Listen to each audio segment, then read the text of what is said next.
আমার প্রিয় ও স্নেহের 2024 সালের নতুন বছরের নবম শ্রেণীর ছাত্রছাত্রী বন্ধুরা, আশা করি তোমার সবাই ভালো আছো। আজ আমরা যে বিষয়টি নিয়ে আলোচনা করব নবম শ্রেণীর থার্ড সামেটিভ অর্থাৎ ফাইনাল পরীক্ষার গণিতের কোশ্চেন পেপার নিয়ে। দেখো সরাসরি স্ক্রিনে কিন্তু তোমরা নবম শ্রেণীর থার্ড সামেটিভ অর্থাৎ ফাইনাল পরীক্ষার গণিতের কোশ্চেনটা দেখতে পাচ্ছ। ফুল মার্কস তোমাদের হচ্ছে 90 আর সময় তোমাদের রয়েছে 3 ঘন্টা। একে দাগে রয়েছে প্রতিটি প্রশ্নের উত্তর দাও। প্রশ্নের মান রয়েছে 1 করে 1 × 5 = 5। এখানে মোট 5টি প্রশ্ন দেওয়া রয়েছে। 2 দাগে রয়েছে নিচের বক্তব্যের কোনটি সত্য কোনটি মিথ্যা লেখো। প্রশ্নের মান রয়েছে 1 করে 1 × 5 = 5। 3 দাগে রয়েছে শূন্যস্থান পূরণ করো। প্রশ্নের মান রয়েছে 1 করে 1 × 5 = 5। ভালো করে দেখে নাও। পরে তোমাদের 4 দাগে রয়েছে যে কোনো 11টি প্রশ্নের উত্তর দাও। প্রশ্নের মান রয়েছে 2 করে 2 × 11 = 22। এখানে বেশ কয়েকটি প্রশ্ন দেওয়া রয়েছে, তার মধ্যে থেকে যে কোনো 11টি প্রশ্ন তোমাদের উত্তর করতে হবে। দেখলো যে কোনো একটি প্রশ্ন দেওয়া। প্রশ্নের মান 4। একটি পুস্তক প্রকাশক 2000 কপি বই ছাপার জন্য 3875 টাকা কাগজ কিনতে, 3315 টাকা ছাপতে এবং 810 টাকা বানানোর জন্য খরচ করেন। তিনি পুস্তক বিক্রেতাদের 20% ছাড় দিয়ে 20% লাভে বিক্রি করেন। প্রতিটি বইয়ের ধার্য মূল্য কত নির্ণয় করে। √5কে সংখ্যা রেখায় স্থাপন করো। 6 থেকে যে কোনো 5টি প্রশ্ন দেওয়া। প্রশ্নের মান রয়েছে 3 করে 3 × 5 = 15। যদি f ব্র্যাকেটে x = a × x - b by a - b plus b × x - a by b - a হয়, তাহলে দেখাও যে f a plus f b = f × a plus b। উৎপাদক বিশ্লেষণ করো। Cube minus 19x - 30। পর হচ্ছে a = x y⁴ p - 1 minus b = x y⁴ p পর হচ্ছে উৎপাদক বিশ্লেষণ করো। x³ - 19x - 30। পর হচ্ছে a = xy p - 1, b = xy y⁴। 2 দাগে রয়েছে উৎপাদক বিশ্লেষণ করো। x³ - 19x - 30। পর হচ্ছে a = xy⁴ p - 1, b = xy⁴ q⁴ 1 হলে এবং c = xy⁴ x - 1 হলে দেখাও যে a⁴ q - r, b⁴ r - p, c⁴ p - q = 1। পর সমাধান করো।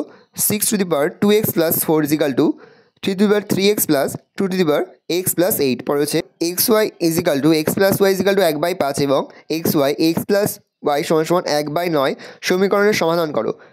একটি 2 অঙ্কের সংখ্যা লিখি যার অঙ্ক দুটির সমষ্টি 14 এবং সংখ্যাটি থেকে 29 বিয়োগ করলে অঙ্ক দুটি সমান হবে। সমীকরণ গঠন করি ও সমাধান করে দেখি 2 অঙ্কের সংখ্যাটি কী হবে। k এর মান কত হলে 2x³ + kx² + 11x + k + 3 এর একটি উৎপাদক 2x - 1 হবে। উৎপাদক বিশ্লেষণ করো। x² + 3x - a² - a + 2। 7 দাগের যে কোনো একটি প্রশ্ন দেওয়া। প্রশ্নের মান 4।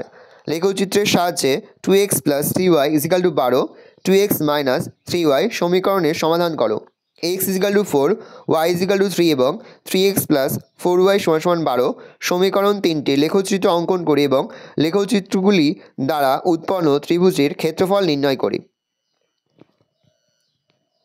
পরে তোমাদের রয়েছে 8 দাগে যে কোনো একটি প্রশ্ন দেওয়া। প্রশ্নের মান 3।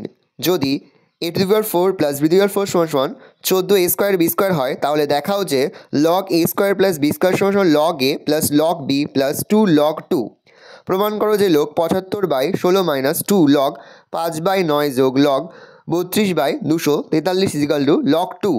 9 দাগে যে কোনো একটি প্রশ্ন দেওয়া। প্রশ্নের মান 5। প্রমাণ করো যে ত্রিভুজের কোণগুলির অন্তঃসমদ্বিখণ্ডক 3টি সমবিন্দু। প্রমাণ করো যে ত্রিভুজ ও কোনো সামান্তরিক একটি ভূমি ও একই সমান্তরাল সরলরেখা যুগলের মধ্যে অবস্থিত হলে ত্রিভুজের ক্ষেত্রফল সামান্তরিক আকার ক্ষেত্রের ক্ষেত্রফলের অর্ধেক হবে। 10 দাগের যে কোনো একটি প্রশ্ন দেওয়া। প্রশ্নের মান 3। ত্রিভুজ ABC এর AD মধ্যমান মধ্যবিন্দু E এবং বর্ধিত BE, AC বাহুকে F বিন্দুতে ছেদ করেছে। প্রমাণ করো যে AF = 1/3 AC। যুক্তি দিয়ে প্রমাণ করো যে রম্বসের কর্ণদ্বয় পরস্পরকে সমকোণে সমদ্বিখণ্ডিত করে। 11 দাগের যে কোনো একটি প্রশ্ন দেওয়া। প্রশ্নের মান 4। 6.5 সেমি দৈর্ঘ্যের বাহুবিশিষ্ট একটি সমবাহু ত্রিভুজ অঙ্কন করি এবং ওই ত্রিভুজের সমান ক্ষেত্রবিশিষ্ট একটি সামান্তরিক অঙ্কন করি যার একটি কোণ 45 ডিগ্রি। 6 সেমি বাহুবিশিষ্ট একটি বর্গক্ষেত্র অঙ্কন করি এবং ওই বর্গক্ষেত্রের সমান ক্ষেত্রবিশিষ্ট একটি ত্রিভুজ অঙ্কন করি।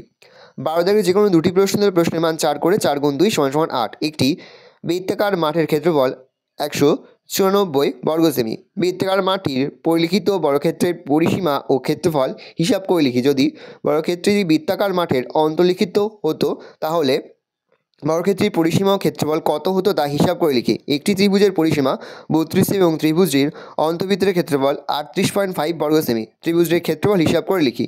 একটি রম্বসের পরিসীমা 440 মিটার এবং সমান্তরাল বাহু দুটির মধ্যে দূরত্ব 22 মিটার হলে রম্বসাকার ক্ষেত্রের ক্ষেত্রফল হিসাব করে লিখি।